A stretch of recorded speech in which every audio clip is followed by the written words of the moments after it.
Good morning dear traders, welcome back to another video of pre-market analysis.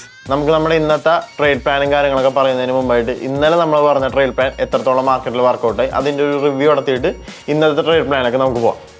ഇന്നലെ euro എസ്ഡിയിൽ നമ്മൾ പറഞ്ഞ view bullish ആയിരുന്നു. അതിൻ്റെ one of the main reason ഈ നിൽക്കുന്ന ഇവിടെ ഒരു ഫെയർ വാല്യൂ ഗ്യാപ്പ് ഉണ്ടായിരുന്നു, ഒരു higher time frame fair value gap ഉണ്ട്, അതായത് ഒരു ബുള്ളിഷ് പോയിന്റ് ഓഫ് ഇൻട്രസ്റ്റ് ഉണ്ടായിരുന്നു. ഈ ബുള്ളിഷ് പോയിന്റ് ഓഫ് ഇൻട്രസ്റ്റിൽ മാർക്കറ്റ് വന്ന് നിൽക്കുന്ന കാരണമായിരുന്നു നമ്മൾ ഇന്നലെ യൂറോ എസ്ഡിയിൽ ബൈ വ്യൂ പറഞ്ഞു വെച്ചത്. ഇന്നലെ ഏകദേശം ന്യൂയോർക്ക് ടൈമിലായിരുന്നു ആ ഒരു ബൈ വ്യൂ നമുക്ക് കിട്ടിയിട്ടുണ്ടായത്. ഇതിപ്പോൾ നമുക്ക് നോക്കിയാൽ കാണാം, ഇത് ഇന്നലത്തെ ഏഷ്യൻ റേഞ്ച്. ഇന്നലെ ഏഷ്യൻ റേഞ്ച് കഴിഞ്ഞിട്ട് മിനിഞ്ഞാന്ന് മുതൽ നമ്മൾ പറഞ്ഞൊരു ബുള്ളിഷ് ഓർഡർ ബ്ലോക്ക് ഉണ്ടായിരുന്നു. അത് താഴത്തേക്ക് ബ്രേക്ക് ആയി കിട്ടിക്കഴിഞ്ഞാൽ നമുക്ക് അവിടെ സെൽ എൻട്രീസ് നോക്കാമെന്ന് പറഞ്ഞിട്ടുണ്ടായിരുന്നു. അത് മിനിഞ്ഞാന്ന് തന്നെ സെൽ എൻട്രീസ് നമുക്ക് തന്നു. ഇന്നലെയും അത് റീടെസ്റ്റ് ചെയ്തുകൊണ്ട് നമ്മൾ ബുള്ളിഷ്, അതായത് ബൈ ആക്ഷൻ നടക്കുമെന്ന് ആൻറ്റിസിപ്പേറ്റ് ചെയ്ത ആ ഒരു ബുള്ളിഷ് പോയിന്റ് ഓഫ് ഇൻട്രസ്റ്റിൽ നിന്ന് തന്നെ ഇന്നലെ നമുക്ക് നല്ല രീതിയിൽ ബൈങ് നമ്മൾ ഇന്നലെ ന്യൂയോർക്ക് സെഷനിൽ നമുക്ക് കിട്ടിയിട്ടുണ്ട്. സോ നമ്മൾ യൂറോ എസ്ഡിയിലെ വ്യൂ ഇന്നലെ കറക്റ്റ് ആയിരുന്നു. അപ്പോൾ ഇന്നലത്തെ പ്രീ മാർക്കറ്റ് അനാലിസിസ് നിങ്ങൾ കണ്ടിട്ടില്ല എന്നുണ്ടെങ്കിൽ യൂട്യൂബിൽ ചെക്കൗട്ട് ചെയ്താൽ മതി. ഇന്നലെ രാവിലെ നമ്മൾ അപ്ലോഡ് ചെയ്തിട്ടുണ്ട്.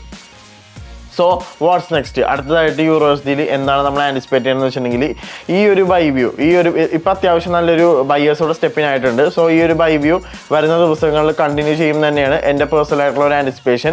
ഞാൻ അതിനനുസരിച്ച് എൻ്റെ ട്രേഡ് പ്ലാനൊക്കെ ചെയ്യാം.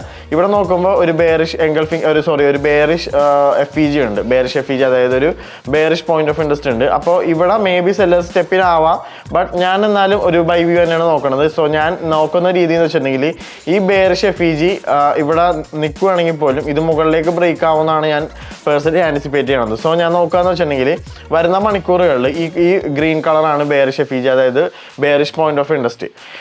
അതായത് സെല്ലേഴ്സ് സ്റ്റെപ്പിനാവാൻ ചാൻസ് ഉള്ള ഈ ഒരു ഏരിയ, ഈ ഒരു ഗ്രീൻ ഏരിയയിൽ ഞാൻ നോക്കുകയെന്ന് വെച്ചിട്ടുണ്ടെങ്കിൽ ഹൈ ഇംബാലൻസോടെ സെല്ലേഴ്സ് അവിടെ സ്റ്റെപ്പിനാവുന്നുണ്ടോ നോക്കും. അങ്ങനെ സ്റ്റെപ്പിനായില്ല എന്നുണ്ടെങ്കിൽ ഡെഫിനറ്റ്ലി നമ്മൾ നമ്മളിവിടെ പറഞ്ഞേക്കുന്ന ഇന്നലെ മുതൽ പറഞ്ഞ ബൈ വ്യൂ കറക്റ്റാണ്. നമുക്ക് യൂറോ എസ്ഡി, അതായത് എൻ്റെ ട്രേഡ് പ്ലാൻ അനുസരിച്ച് യൂറോ എസ്ഡി ഞാൻ ബൈ ചെയ്യുന്നതായിരിക്കും. So I am bullish on euro USD unless ഇവിടെ ഈ ഒരു സെല്ലേഴ്സ് സ്റ്റെപ്പിന് ആയില്ല എന്നുണ്ടെങ്കിൽ മാത്രം. സ്റ്റെപ്പിന് ആയിക്കഴിഞ്ഞാൽ യൂറോ എസ്ഡി ഇൻട്രാഡേ ബേസിസിൽ ബെയറിഷ് ആവാനുള്ള ഒരു പോസിബിലിറ്റി ഉണ്ട്. സോ നമുക്ക് നോക്കാം എങ്ങനെയാണ് മാർക്കറ്റ് ടേൺ ഔട്ട് ചെയ്യാന്നുള്ളത്. So I am bullish on euro USD and what's next. അടുത്തത് ഡോളറിൽ പറയാനാണെങ്കിൽ നമ്മൾ കഴിഞ്ഞ ആഴ്ച മുതൽ നോക്കി വെച്ചാൽ ഒരു ബെയറിഷ് പോയിന്റ് ഓഫ് ഇൻട്രസ്റ്റ് ആണ് ഈ കാണുന്ന ഒരു ഹ്യൂജ് ഫെയർ വാല്യൂ ഗ്യാപ്പ്, അതായത് higher time frame fair value ഗ്യാപ്പാണ്. ഇത് നല്ലൊരു ലിക്വിഡിറ്റി പൂളാണിത്. ലിക്വിഡിറ്റി പൂളല്ല, ഇൻഎഫിഷ്യൻസി ആണ് ഇതെല്ലാം. അപ്പോൾ ഈ ഇൻഎഫിഷ്യൻസി എന്ന് പറഞ്ഞാൽ US ഡോളറിൻ്റെ മാർക്കറ്റ് ഡ്രാഗ് ചെയ്തുകൊണ്ടിരിക്കുകയാണ്. സോ അതായത് യൂറോ USD GBP USD പോലത്തുള്ള കറൻസി പേഴ്സ് എല്ലാം അപ്പാകും എന്നുള്ളതിൻ്റെ ഒരു ഇൻഡിക്കേഷനാണ് ഡോളർ ഇപ്പോൾ നമുക്ക് തന്നുകൊണ്ടിരിക്കുന്നത്. So I am still bearish on US dollar. ഡോളറിൽ ഇപ്പോൾ ബുള്ളിഷ് ആവാൻ മാത്രം റീസൺസ് ഒന്നും കാണുന്നില്ല. ഞാൻ ക്ലോസ്ലി വാച്ച് ചെയ്യുന്ന കുറച്ച് കീ ഏരിയാസ് ഞാൻ പറഞ്ഞുതരാം. ഈ കാണുന്നത് ഒരു ബുള്ളിഷ് ഓർഡർ ബ്ലോക്കാണ് ഇപ്പോൾ ഞാൻ പ്ലോട്ട് ചെയ്തിരിക്കുന്നത്. ഈ കാണുന്ന ഈ ഒരു ചെറിയ ഹൊറിസോണ്ടൽ ലൈനെ പറ്റിയിട്ടാണ് ഞാൻ സംസാരിക്കുന്നത്. ഈ ഒരു ഹൊറിസോണ്ടൽ ലൈൻ ഒരു ബുള്ളിഷ് ഓർഡർ ബ്ലോക്കാണ്. ഈ ബുള്ളിഷ് ഓർഡർ ബ്ലോക്ക് ഫെയിൽ ആയി കഴിഞ്ഞാൽ നമുക്ക് ധൈര്യമായിട്ട് യൂറോ USD GBP പോലത്തുള്ള കറൻസി ബേസ് ഒക്കെ വാങ്ങിക്കാം, ബൈ ചെയ്യാം. ഈ ബുള്ളിഷ് ഓർഡർ ബ്ലോക്ക് വരുന്ന മണിക്കൂറുകളിൽ ആക്ടിവേറ്റ് ആയി കഴിഞ്ഞാൽ, അതായത് അവിടെ ബയേഴ്സ് സ്റ്റെപ്പിനായി കഴിഞ്ഞാൽ യൂറോ USD ഒക്കെ ഫോളോ ആവാനുള്ള ഒരു പ്രോബബിലിറ്റി ഉണ്ട്. സോ ഈ രീതിയിൽ വേണം നമ്മൾ ഇന്നത്തെ ട്രേഡ് പ്ലാനും കാര്യങ്ങളൊക്കെ സെറ്റ് ചെയ്യാനായിട്ട്. സോ എന്നാലും ഇപ്പോഴത്തെ കറൻ്റ്ലി പ്രൈസ് ആക്ഷൻ വെച്ച് പറയാനാണെങ്കിൽ യൂറോ USDയിൽ ഞാൻ ബൈ ആണ്, ഡോളറിൽ ഞാൻ സെല്ലാണ്, ഷോർട്ട്സ് ആണ് ഞാൻ ആൻറ്റിസിപ്പേറ്റ് ചെയ്യണത്. നമുക്ക് നോക്കാം വരുന്ന മണിക്കൂറുകളിൽ ഇനിയും സോണുകളും കാര്യങ്ങളൊക്കെ ക്രിയേറ്റ് ചെയ്യുമല്ലോ. അപ്പോൾ നമുക്ക് നോക്കാം എന്തെങ്കിലും വ്യൂ കാര്യങ്ങളൊക്കെ ചേഞ്ച് തന്നെയാണെന്നുണ്ടെങ്കിൽ നമ്മുടെ പബ്ലിക് ടെലിഗ്രാം ചാനലിലും ഗ്രൂപ്പിലൊക്കെ നമ്മൾ അപ്ഡേറ്റ് ചെയ്യുന്നതായിരിക്കും. ജോയിൻ ചെയ്യാത്തവരുണ്ടെങ്കിൽ ജോയിൻ ചെയ്യുക. യൂട്യൂബിൻ്റെ ബയോയിൽ നമ്മൾ ലിങ്ക് കൊടുത്തിട്ടുണ്ട്. സോ ഇതാണ് എൻ്റെ കറൻലിയിലെ രണ്ട് view. I am bullish on euro USD and I am bearish on US dollar. What's next, അടുത്തതായിട്ട് നമുക്ക് ഗോൾഡ് നോക്കാം. ഗോൾഡിൽ നമ്മുടെ അനാലിസിസ് എന്തായിരുന്നു എന്നുള്ളത്.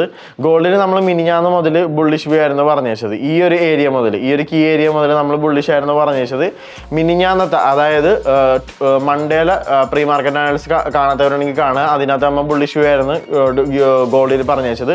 നമ്മൾ മൺഡേ പറഞ്ഞ മുതലേ ഗോൾഡ് നല്ല ബൈ എൻട്രീസും കാര്യങ്ങളൊക്കെ തന്നിട്ടുണ്ട്. ഇന്നലത്തെ പ്രീ മാർക്കറ്റ് അനാലിസിസും നമ്മൾ ബുള്ളിഷ് ആയിരുന്നു ഗോൾഡിൽ. സോ നമ്മുടെ 2 ദിവസത്തെ അനാലിസിസ് കറക്റ്റ് ആയിരുന്നു. ഗോൾഡിൽ ഇപ്പോൾ കണ്ടിന്യൂസ്ലി ബൈ തന്നെയാണ് നടന്നുകൊണ്ടിരിക്കുന്നത് കുറച്ച് ദിവസങ്ങളായിട്ട്. സോ വാട്ട്സ് നെക്സ്റ്റ്, അടുത്തതായിട്ട് നമ്മൾ ആൻറ്റിസിപ്പേറ്റ് ചെയ്യണത് എന്താണ്? ഇപ്പോൾ ഈ ഒരു ബെയറിഷ് FEG ഒക്കെ ബുള്ളിഷ് FEG ആയിട്ട് ഓൾറെഡി ആക്ട് ചെയ്തു. ഇനിയിപ്പോൾ വരുന്ന മണിക്കൂറുകളിൽ മിനിമം എന്തായാലും ഈ ഒരു ഹൈ ടേക്ക് ഔട്ട് ചെയ്യണമായിരിക്കും. സോ ലോ ടൈം ഫ്രെയിംസിൽ അത്യാവശ്യം RR കൂടിയ നല്ല എൻട്രീസ് നമുക്ക് ഇവിടുന്ന് ഈ ഒരു ഹൈ വരെ ക്യാപ്ചർ ചെയ്യാൻ നമുക്ക് പറ്റും. സോ അവിടെ എത്ര വരെ എന്തായാലും ഞാൻ ബുള്ളിഷാണ് ഗോൾഡ്. സോ ഞാൻ ഇൻട്രാഡേ ബേസിസിൽ ബുള്ളിഷ് ഓൺ ഗോൾഡ്. ബെയറിഷ് ആവാൻ മാത്രം റീസൺസ് ഒന്നും നമുക്കില്ല. ഇനി എന്തെങ്കിലും ഈ ഒരു ലെവലെത്തിയാൽ മാത്രമേ ഞാൻ ബെയറിഷ് ആവുള്ളൂ. അപ്പോൾ ആ ഒരു ലെവലെത്തിയിട്ട് എന്തെങ്കിലും ബെയറിഷ് കൺഫർമേഷൻസ് ഒക്കെ കിട്ടുകയാണെന്നുണ്ടെങ്കിൽ ഞാൻ ഡെഫിനറ്റ്ലി നമ്മളെ ടെലിഗ്രാം ചാനലിൽ അപ്ഡേറ്റ് ചെയ്യുന്നതായിരിക്കും. സോ ജോയിൻ ചെയ്യാത്തവരുണ്ടെങ്കിൽ ജോയിൻ ചെയ്യുക. മാർക്കറ്റിന് നമുക്ക് അപ്ഡേറ്റ് ആയിട്ട് ഇരിക്കാം. ഓക്കെ, അപ്പോൾ ഇതാണ് എൻ്റെ പേഴ്സണൽ വ്യൂ ഗോൾഡിനും EURUSD and US dollar. I am bullish on EURUSD and gold and I am bearish on US dollar for the day. And finally നമുക്ക് ഇന്നത്തെ ന്യൂസും കാര്യങ്ങളൊക്കെ നോക്കാം. ഇന്ന് മേജർ ഇവൻ്റുള്ള മേജർ ഇവൻ്റുള്ള ഡേ ആണെന്ന്. September 11th ആണ്. September 11th വെനസ്ഡേ ആണെന്ന്. ഇന്ന് CPI ഉണ്ട് US ഡോളറിൽ. CPI കോർ പ്രൈസ് ഇൻഡെക്സ്, അത് വളരെ ഇമ്പോർട്ടൻ്റ് ആയിട്ടുള്ള ന്യൂസാണത്. സോ ഈ ഒരു ടൈമിൽ ട്രേഡുകൾ ഹോൾഡ് ചെയ്യാതിരിക്കാൻ ശ്രമിക്കരുത് ഞാൻ പറയല്ല. ചെയ്യാതിരിക്കുക, ഹോൾഡ് ചെയ്യരുത്. കാരണം ഭയങ്കര വോളറ്റിലിറ്റി ആയിരിക്കും.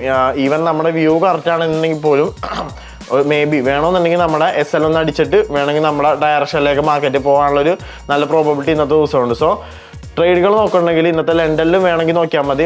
ബട്ട് ഞാൻ പേഴ്സണൽ റെക്കമെൻഡ് ചെയ്യില്ല. ഞാൻ എൻ്റെ ട്രേഡ് പ്ലാൻ പറഞ്ഞുതരാം. ഞാൻ ഇന്ന് ചെയ്യുന്നുണ്ടെങ്കിൽ CPI കഴിഞ്ഞതിന് ശേഷം പ്രൈസ് ആക്ഷൻ അലയാനാവുണ്ടെങ്കിൽ മാത്രമേ ഞാൻ ഇന്നത്തെ ദിവസം ട്രേഡ് എടുക്കുകയുള്ളൂ. കാരണം ഇന്ന് CPI ഉണ്ട്. ട്രേഡുകൾ പുഷ് ചെയ്യാതിരിക്കുക. നമുക്ക് ഇന്നലെയും മിനിഞ്ഞാന്നൊക്കെ ആയിട്ട് അത്യാവശ്യം നല്ല ട്രേഡുകളൊക്കെ കിട്ടിയതാണ്. ഓക്കെ, അപ്പോൾ ഇതുപോലുള്ള ന്യൂസുള്ള ദിവസങ്ങൾ മാർക്കറ്റിൽ നിന്ന് ഒഴിഞ്ഞു നിൽക്കാൻ വേണ്ടി തന്നെ പഠിക്കുക. എന്നാലേ മാർക്കറ്റിൽ നമുക്ക് ലോങ് റൺ ഉണ്ടാവുള്ളൂ. So that's for today. അടുത്ത പ്രീ മാർക്കറ്റ് അനാലിസിസ് ആയിട്ട് നാളെ കറൻസി ബിപ്സ് വരുന്നതായിരിക്കും. So stay tune. Signing off പൗസ് ഫ്രോം കറൻസി ബിപ്സ്.